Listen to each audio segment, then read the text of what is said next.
grabe, from soft opening hanggang ngayon, hindi bumibitaw yung mga customers. Ang dami, grabe, no? Siyempre dahil yan sa trademark natin na butterfly squid. Of course.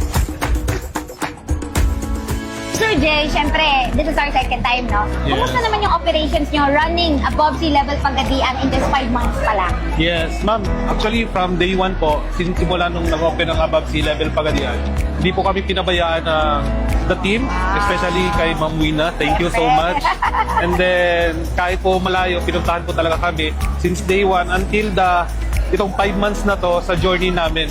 And of course, the 5 months operation is so smooth. Nandyan sila. Since sa opening nyo dito sa Pagadian, ano yung nagustuhan nila sa natin, mga products natin na napansin nyo best-selling natin? Number one na po dyan yung trademark natin na butterfly squid. Another one is nakahalal kasi tayo. Halal kasi si above sea level. That's Yes, why yes. gustong-gusto ng mga Muslims din dito sa Mindanao. No? Yes, yes. And then, bukod sa masarap and affordable, family-friendly yung vibes natin. Wow! Siyempre, yung mga bundles natin, pang-family kasi, mga grupo, Yes, no? yes, yes, yes. Bilang ikaw ay isang franchise na after 5 months, ano yung realization mo, natutunan mo sa pag-run ng above sea level business?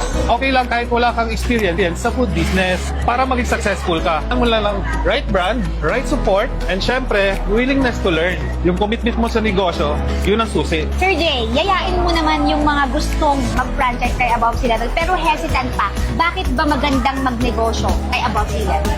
Lahat naman po ng negosyo, kailangan nating sumugal.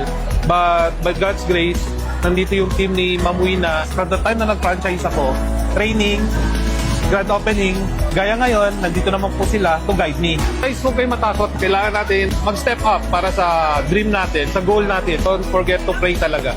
Si Lord lang ang may alam. Ng lahat.